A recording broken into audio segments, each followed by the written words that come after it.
Again, Good evening, Earth. This is Adam Sturch, broadcasting from the Mushroom Mansion, Taos, New Mexico, working on oil painting alchemical light. Alright, I was debating some content here, thinking about putting a snake in the tree, but that would sort of clutter this right side and muck up the composition. So instead, I'm going to turn this blob into a serpent's head, which it so obviously is already. We got an eye, its mouth is open, it's the bottom of its jaw, and then this will be the end of its body, or the beginning of its neck into its body, that will be tapering out into the sky. And then I'll add some scaling sort of to that, but for the moment I'm just going to drop in the form, which won't take much. So it's a good end of evening, end of day kind of project here. Alright. Here you see a dragonfly egg. The one on the right was tied with a thread and the top half was killed. The bottom half of it, which would normally give rise to the posterior of the embryo, now gives rise to a small but complete embryo, showing a holistic property. You would never get this with any kind of machine. If you cut a computer in half, all you get is a broken computer. Whereas these field phenomena are intrinsically holistic. If you cut a magnet in half, you don't get one north pole and one south pole. You get two magnets, each with a north and a south pole. So there's a feature of fields is this holistic property which organizes self-organizing systems. This shows flatworms planaria cut into different bits, and each bit can regenerate into a new worm. This shows the legs of a salamander which were amputated at different. On the left, they were amputated in the forelimb, and on the right, in the part of the limb nearest the body. But wherever you amputate it, they're able to regrow the rest of the leg and regenerate a leg. And this shows some experiments done with a newt.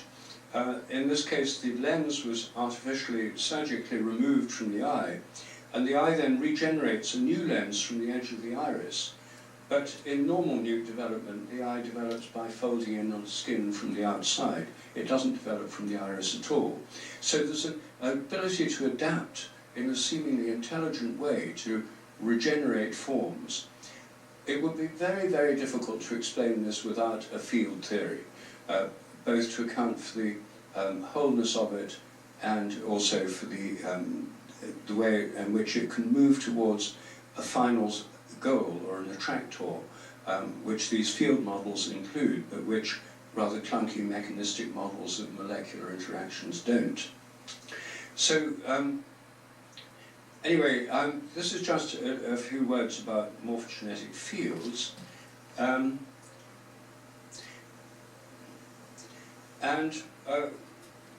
I think that similar fields organize the activity of brains. I think similar fields organize the activity of social groups, like flocks of birds or termite colonies.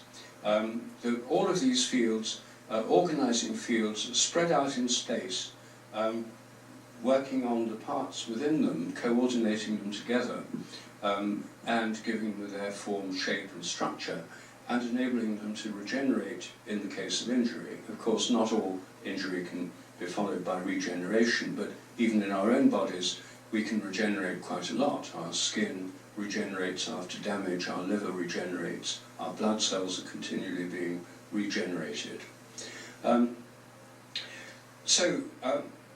These are some of the ways in which morphic resonance and morphic fields, I think, apply in biology and also in the formation of molecules and crystals.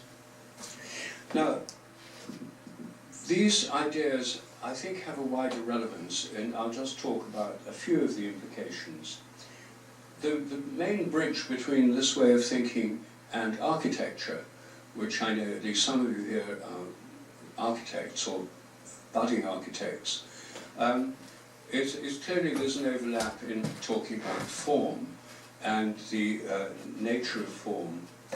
And the architectural theorist that I myself find the closest affinity with, you may or may not learn about in your courses here, is Christopher Alexander, who wrote a book called A Pattern Language, where he shows that many architectural motifs, like the frames around windows, the way that you have a kind of reiteration of forms of lines and mouldings and things which you see in traditional architectural forms, are common in many different cultures, and they're a way of marking out boundaries by marking them out through over and over again, so that it's unmistakable that we're dealing with a boundary.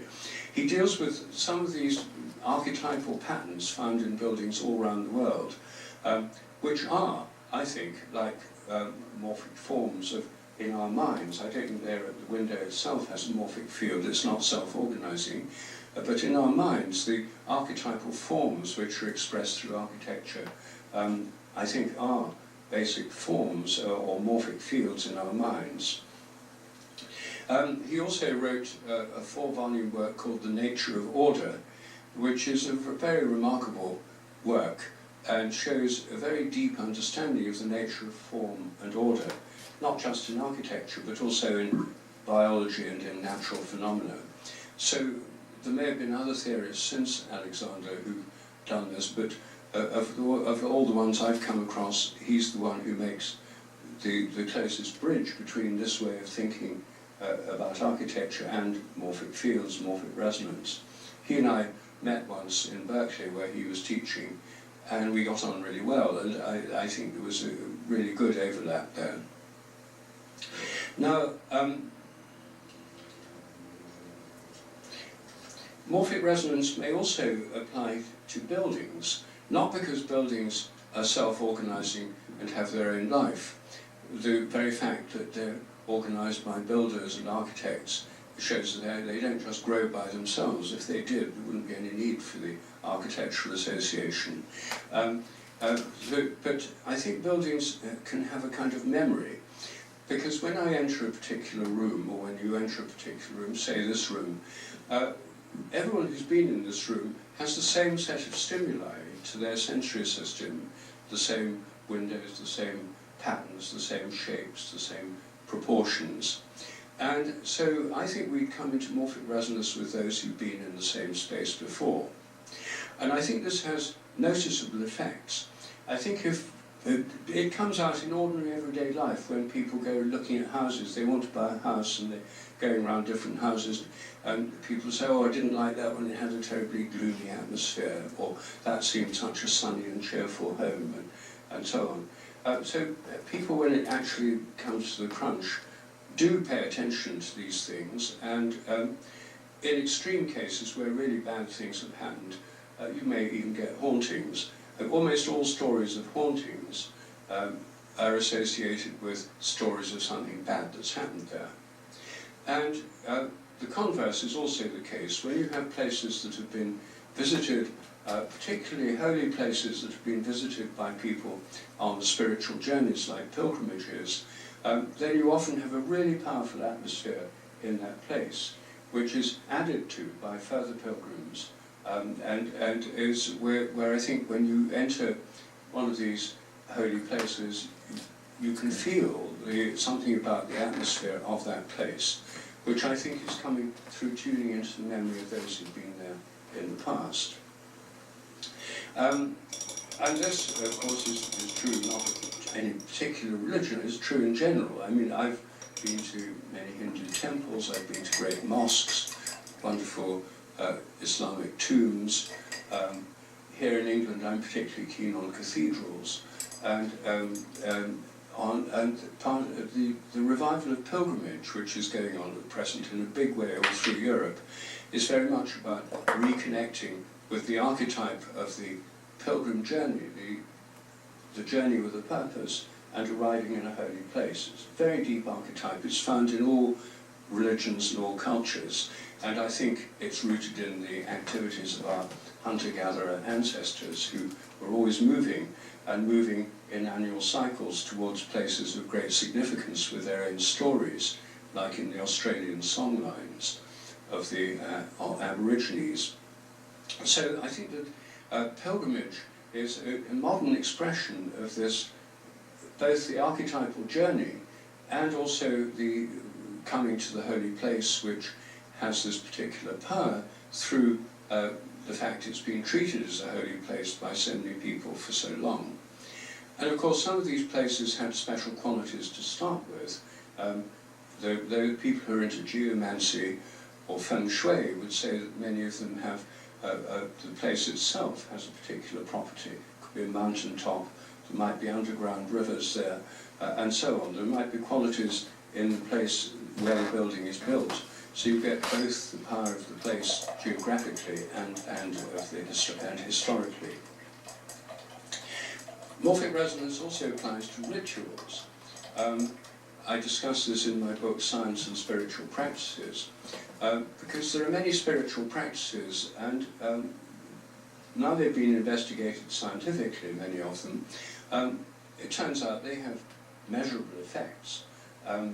All spiritual practices have measurable effects, scientifically measurable effects. And if you look at the thousands of studies that are now being conducted, the overall conclusion is that, generally speaking, they make people happier, healthier, and live longer. But one of the ways in which sound can affect us, for example, which is literal vibration, I think involves morphic resonance as well. My wife, Jill Peirce, teaches singing and chanting, and has done this for many years. And I've learned a lot from her about it. And what she points out is that when you chant a particular sound, if it's just a syllable, like ah, then there's a vibration in particular parts of the body, the literal vibration in the body, not some fanciful metaphysical vibration, but actual vibration. You can hear it when you block your ears and make different vowel sounds. I won't suggest you do it now, but you can try this at home. So there's different parts of the body vibrate. Then when you're chanting with other people, then you're chanting together, so you're taking a breath at the same time, or if it's singing together, the same thing applies. Chanting is like a very simple song. So you're chanting together and making the same sounds as other people, you come into resonance with other people, which has a connecting effect, and it usually makes people feel much more connected and much happier. I've seen this with Joel's workshops, where people arrive as strangers at the beginning of the workshop, and by the end of the workshop they're sort of bright-eyed and bushy-tailed as a result of chanting together for 2 days. It has a remarkable effect. And that's, of course, why it's used in all religious traditions. Gregorian chant, singing in churches, Sufi chanting, Hindu chants. I mean, there's bhajan singing. It's used in all traditions, including in secular settings too, of course. But there's another dimension to this, that if you chant a particular mantra or sacred syllable or word, then by chanting it, you'll enter into morphic resonance with all those who've chanted the same mantra before. And there'll be a transmission across time. And in some Hindu and Buddhist traditions, like in Tibet, some of the mantras are very secret. People have transmitted this mantra from the guru, the teacher, and they're told not to tell anyone about it. Well, that didn't take too long, but that's a good grounding or a good primer layer for that snake. I'd like to develop them with soft scales, not necessarily traditional, lizard, snake, dragon, diamond interlocked scales, but more like soft, rounded, interlocking, random scales. So that I think I will do later, but that's it for the moment. Literal physical resonance, but also, I think, morphic resonance. So have a good nighter. That's Adam Sturch broadcasting from the Mushroom Mansion, Mexico, working on oil painting, alchemical light.